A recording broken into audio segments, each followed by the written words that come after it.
cái lá co tay và ná chỉ cái lá co vây khmer cầm chỉ chấm nón cào cái bờ khơi thạc cầm pungแต่ lái สมรรถ ភាព มัน ធម្មតា ហើយ គេ នឹង ផ្លាស់ ប្ដូរ បទពិសោធន៍ ថ្មី មួយ ទៀត គឺ ការ ប្រកួត kickboxing លើក ដំបូង ក្នុង អាជីព របស់ គេ ដែល ប៉ះ ជាមួយ កីឡាករ ចិន នៅ ក្នុង កម្មវិធី ទឹក ភាសា កម្ពុជា អធិរាជគុនខ្មែរ និង មីង ណាន ឃីង ក្នុង នោះ ក៏ មាន ការ ជំនួប ការ ប្រកួត គុនខ្មែរ 4 គូ និង ចិន 4 គូ ផង ដែរ សរុប រួម គឺ 8 គូ ផ្សាយ ផ្ទាល់ ចាប់ ពី ម៉ោង 2 រសៀល នៅ ស្ថានីយ៍ ទូរទស្សន៍ បាយ័ន តទៅ ដូច្នេះ បងប្អូន កុំ ភ្លេច ចូល រួម ទស្សនា ឲ្យ បាន ច្រើន កក ដើម្បី ជា កម្លាំង ចិត្ត ក៏ ដូចជា ស្មារតី ដល់ កីឡាករ កម្ពុជា របស់ យើង ក៏ ដូចជា កម្លាំង កីឡាករ ចិន ផង ដែរ បើ សរុប រួម គិត ពី ការ ប្រកួត កន្លង មក ធ្លាប់ ប៉ះ ចិន ទេ ធ្លាប់ ប្រហែល ដង ដែរ ធ្លាប់ ដូច ជា ម្ដង លទ្ធផល មិន ដែរ ស្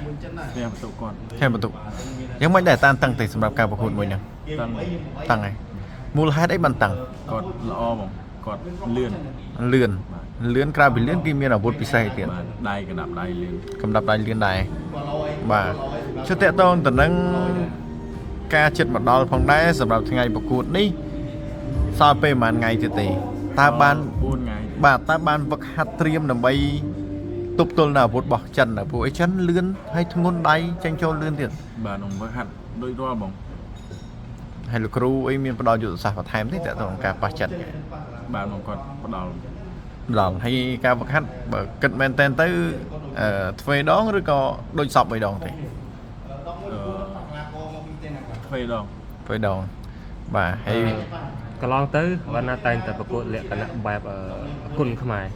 ក៏ប៉ុន្តែការប្រកួតសានេះគឺប៉ះជាមួយនឹងកីឡាករចិនគឺជាលក្ខណៈប្រកួតលក្ខណៈ kickboxing គិតថាជាផលវិបាកសម្រាប់ខ្លួនឯងទេ បាទបងប្អូនអត់ដែរបានប្រកួត kickboxing បាទនេះគឺជាបទពិសោធន៍មួយថ្មីដែលយើងមានឱកាសទៅប្រកួត kickboxing ហើយចំពោះការត្រៀមខ្លួននៃការ kickboxing នេះ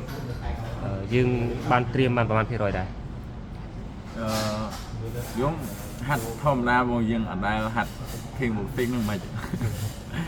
ដែរ អញ្ចឹងមានន័យថាយើងយក style បែបគុនខ្មែរយើងទៅសាកវិជាគុនជាមួយអ្នក kickboxing តែមើល បាទ ថាមើលទៅជាយ៉ាងណាអញ្ចឹងក្នុងការប្រកួត kickboxing គឺយើងអាចវាយកែងបានទេការទាត់ចាប់ជើងជាដើមគឺអត់ទេយើងទាត់បានតែដៃគូចាប់ជើងគឺខុសលក្ខខណ្ឌអញ្ចឹងមានន័យថារឿងជាច្រើនដែលយើងត្រូវកាត់លក្ខណៈថាខុសពីគុនខ្មែរលក្ខខណ្ឌណាតែបណ្ណាមានក្តីអីបារម្ភជាងគេក្នុងការប្រកួតបែប kickboxing បារម្ភដែរហ្មង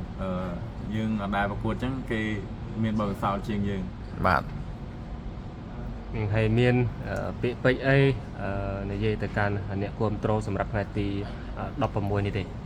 ជាចុងក្រោយសូមពុកម៉ែបងប្អូនកុំភ្លេចចូលរួមគាំទ្ររូបខ្ញុំបាននៅថ្ងៃទី 16 ខាងមុខនៅស្ថានីយ៍ទូរទស្សន៍បាយ័ន ចាប់ពីម៉ោងបាទចាប់ពីម៉ោង 2 រសៀលតទៅ ម៉ោង 6 បាទ